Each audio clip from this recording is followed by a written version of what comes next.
نبی اکرم صلی اللہ علیہ وآلہ وسلم کے غلام حضرت عبداللہ بن مغفل رضی اللہ تعالی عنہ آپ نے کہا جاء رجل الى النبی صلی اللہ علیہ وآلہ وسلم آقا علیہ السلام کی پاک بارگاہ کے اندر ایک شخص آیا، ایک بندہ آیا، ایک صحابی آیا، وقال انی احبک،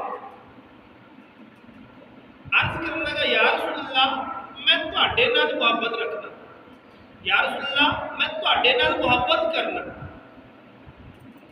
قال انظر ما تقول، حضور نے ارشاد فرمایا سوچ لے تو کیا کہہ رہے ہیں۔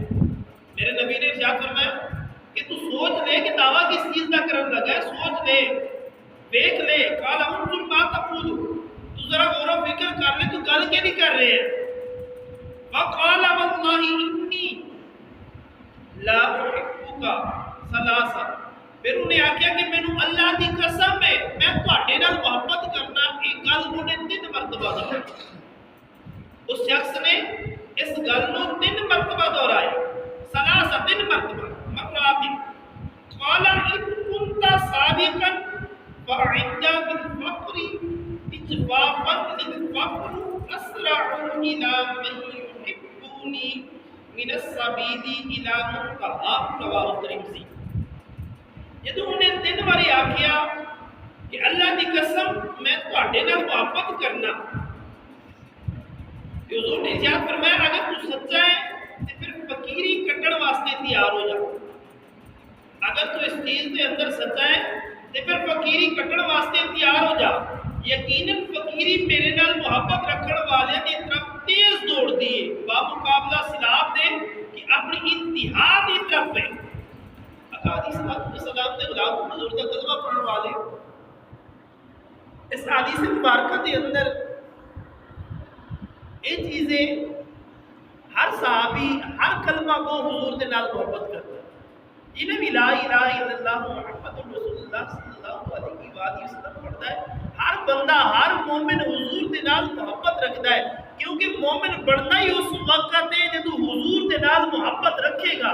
اگر حضور کے نال محبت نہیں ہے تو پھر بندہ وہ مومن نہیں، پھر وہ شخص مومن نہیں ہے۔ ادھر جڑی محبت کی گفتگو ہو رہی ہے انتہائی محبت کی گفتگو ہو رہی ہے کہ عالم کائنات کے اندر سب تو زیادہ محبت، ایسی محبت جس کو بغیر رہا نہ جا سکے۔ آقا علیہ السلام نے ارشاد فرمایا سوچ لے تو کیا کہہ رہے ہیں؟ عرض کرتا ہے یا رسول اللہ اللہ دی قسم 3 مرتبہ قسم کھا کے آکھے۔ آقا علیہ السلام نے ارشاد فرمایا پھر یاد رکھ جڑے میرے نال محبت کرتے ہیں نا وہ دنیا و معافی دنیا تو دور ہو جاتے ہیں، انہاں کو دولت وغیرہ کھ نہیں رہتی، کیونکہ میری یاد دے اندر میرے دسیے طریقے کے مطابق کدی جہاد دے اندر، کدی نماز دے اندر، کدی کیڑے معاملات دے اندر لگے رہتے ہیں، وہ دنیا تو کٹ جاتے ہیں، مال و دولت انہوں دے اندر ختم ہو جاتا ہے۔ میں اگر واقعی حقیقت تو میرے نال محبت رکھنا ہے نا پھر فقیری واسطے تیار ہو جا، پھر تو فقیری واسطے تیار ہو جا، تو تے میرے نال رہنے، پھر دنیا معافی دنیا کو کٹ جانے۔ آقا علیہ السلام نے غلام میں فقیری جڑی ہے نا ایسے طرح دوڑ دیے جس طرح سیلاب دوڑتا ہے، ایسے طرح میرے پیار کرنے والے کی طرف دوڑ دیے۔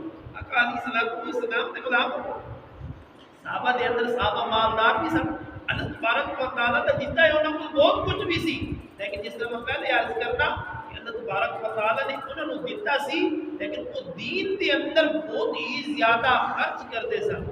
اگر اللہ نے تانوں دیتا ہے تو اس مالک کا شکر ادا کرو، لیکن دولت آن دے بعد دین کی طرف بھی راغب رہو، انج نہیں کہ میرے رب نے کچھ مال و دولت عطا کیتا ہے پھر اسی دین تو بھی بیزار ہو جائیے، نمازاں پڑھنیاں بھی چھڑ دئیے، روزے رکھنے بھی چھڑ دئیے، نیکیاں کرنا بھی چھڑ دئیے، صدقہ و خیرات کرنا بھی چھڑ دئیے، کیونکہ آقا علیہ السلام کا فرمان ہے کہ صدقہ جڑا ہے نا وہ مال نو زیادہ کرتا ہے، کم نہیں کرتا۔ جب تسی رب دے رستے دے اوتے رب دے نام تے خرچ کرو گے نا تواڈے مال دے اندر برکت آئے گی، کمی نہیں آئے گی۔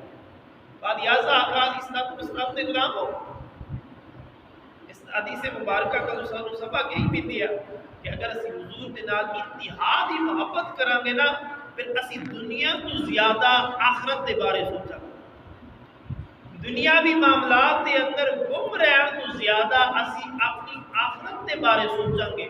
کدی بھی کوئی کسی غریب یتیم مسکین دا مال مارن تو پہلے، کسی دا حق کھان تو پہلے، کسی دی جائیداد دے اوتے ناجائز قبضہ کرن تو پہلے سانو اللہ تبارک و تعالی دے عذاب دا خوف پائے گا.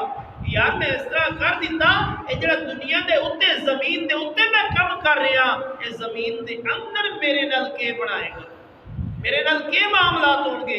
یا کہ حدیث اسلام سے غلاموں پھر اس کے کل مال و دولت آنا کم ہوئے گا، کیونکہ وہ حلال طریقے دے نال حاصل کرے گا، حرام طریقہ اختیار نہیں کرے گا. لہذا دنیا دے اندر وہ اگرچہ فقیری کٹے گا لیکن آخرت دے اندر سب تو پہلے جنت دے اندر ہوگا. جس طرح کہ پچھلی حدیث مبارکہ دے اندر میں عرض کیتا سی کہ جنہاں کو مال تھوڑا ہوئے گا وہ دجیاں نالوں کئی عرصہ سال، کئی سال پہلے، 50,000 سال پہلے، 40,000 سال پہلے مختلف روایات کے مطابق وہ پہلے جنت کے اندر تر جائے گا. دوسری جی اپنا حساب دے رہی ہون گی وہ جنت کے نظارے دیکھ رہے ہو. دعائے خالق کی کائنات مالک السماوات اب مینوں اسی سارے دنیا دے اندر رہندے ہویا فکر آخرت رکھن دی توفیق عطا فرمائے. وما علینا الا البلاغ المبین.